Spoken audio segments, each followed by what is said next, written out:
Oke, kita lanjutkan lagi pembahasan kita tentang aplikasi volume atur dan kesetimbangan energi.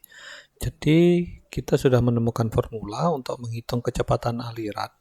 Itu seperti ini. Diingat ada faktor D situ, yaitu di sini.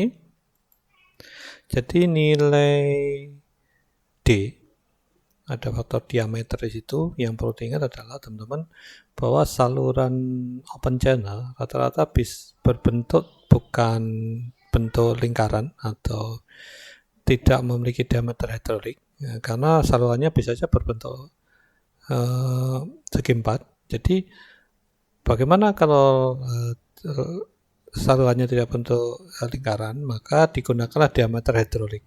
Mungkin teman-teman bisa mengingat kembali apa yang dimaksud diameter hidrolik dengan melihat di sini. Jadi ada beberapa bentuk open channel yang bisa bentuk rektangular, trapezoide, triangular, sampai parabolik. Jadi untuk bisa menentukan diameter atau tentu juga radius hidroliknya, itu bisa menggunakan persamaan yang ini tuh, bagian ini. Jadi ini yang akan kita gunakan untuk menghitung diameter hidrolik yang ada di sini.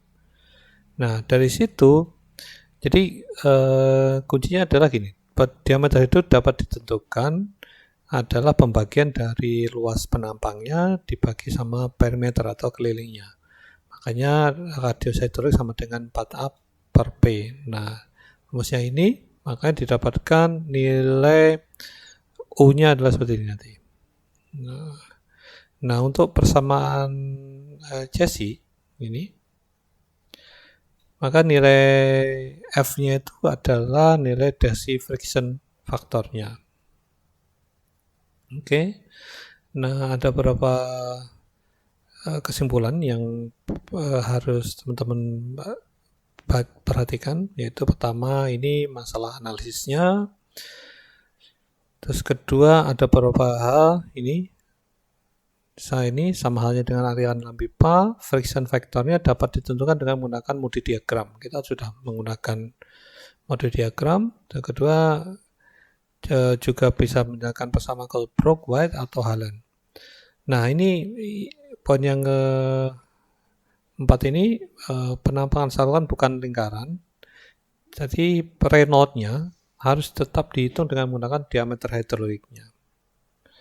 Nah, ini yang merah, yang mungkin yang paling penting adalah pada prakteknya persamaan Darcy ini dapat digunakan untuk saluran terbuka, tapi khususnya pada buatan manusia. Namun untuk saluran terbuka yang seperti sungai gitu ya, yang secara terbangun secara alami lebih mudah atau disarankan menggunakan persamaan Manning. Oke. Dan ini pokok bahan berikutnya. Jadi pada saat kita bisa menentukan dimensi saluran open channel kita tuh akan, hal yang terpenting yang kita akan perlu dapatkan adalah pada saluran desain saluran seperti apa yang ukurannya paling ekonomis. Nah, jadi paling ekonomis. Ini faktor ekonomis. Jadi dengan dimensi sekecil-kecilnya tapi mampu mengalirkan aliran seoptimal mungkin. Nah, ini dengan menggunakan persamaannya Manning, ini bisa dilihat dari persamaan ini bahwa A sama dengan B kali Y, ini dapat dari mana? Ini bisa dapat, ini bentuknya adalah saluran persegi ya. A itu adalah B kali Y, artinya luas penampang alirannya B kali Y. Ini bisa dilihat dari sini tuh, teman-teman. B ini luas bagian bawah, H ini. Jadi ini H ini dikali Y, makanya B kali Y gitu. Jadi luas penampangnya.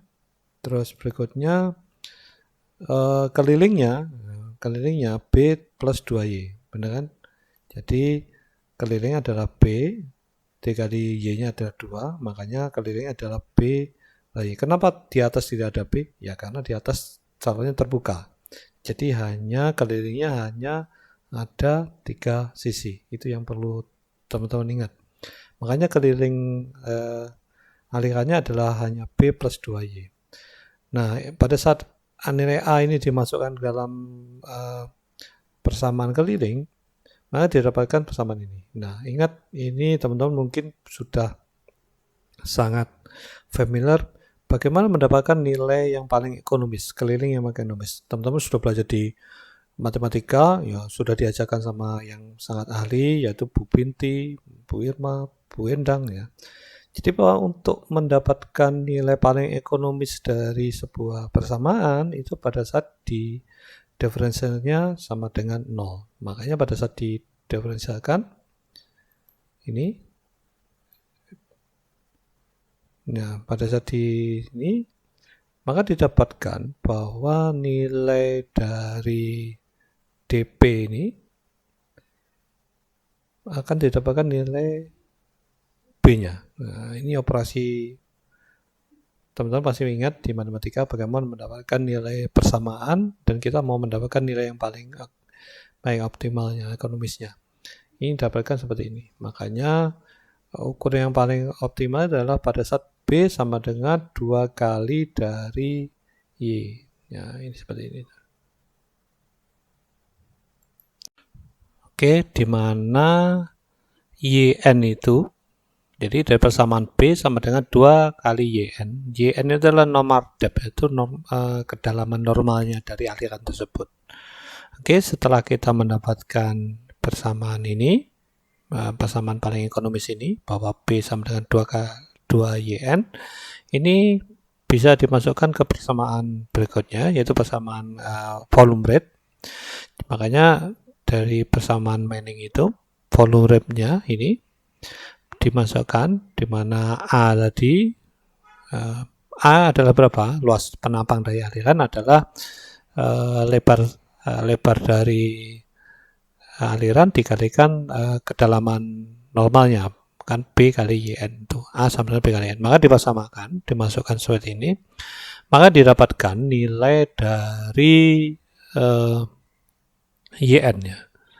Jadi YN-nya ini yang paling kedalaman normal yang paling ekonomis berdasarkan persamaan Manning didapatkan bahwa sama dengan 0,917 Q, ini kapasitas normalnya dibagi CO sama SP ke slope-nya, kemiringannya, pangkat 3/8. Nah, ingat ini CO ini 1 pada saat SI, CO 1,49 pada saat satuannya British. Nah, ini tinggal kita terapkan pada desain. Jadi intinya adalah dengan mengetahui persamaan ini kita bisa mendesain saluran drainase yang kita harapkan. Tentu pada saat kita mendesain saluran kita sudah tahu berapa kapasitas yang kita inginkan, kemampuan kapasitas dari saluran yang kita akan desain. Oke, jadi persamaan ini akhirnya bisa diterapkan pada bentuk saluran yang lain. Ingat ini karena salurannya persamaannya adalah saluran persegi. Bagaimana untuk saluran yang berbentuk yang lain, ini bisa diterapkan seperti ini. Nah, pada slide ini, jadi ini adalah kedalaman aliran dan lebar saluran yang paling ekonomis yang didasarkan pada persamaan Manning dalam satuan SI dan ini. Jadi ini akan menjadi guidance kita. Pada saat kita mendesain sebuah saluran dengan kapasitas tertentu, kita akan bisa menentukan berapa kedalaman normal yang kita butuhkan dan berapa lebar yang kita seharusnya desain untuk bisa mendapatkan desain kita yang paling ekonomis. Mungkin saya pikir ini penjelasan yang lebih detail dan teman-teman bisa nanti tinggal menerapkan pada sebuah perencanaan desain bagaimana kita mendapatkan nilai dari sebuah desain yang paling ekonomis. Terima kasih.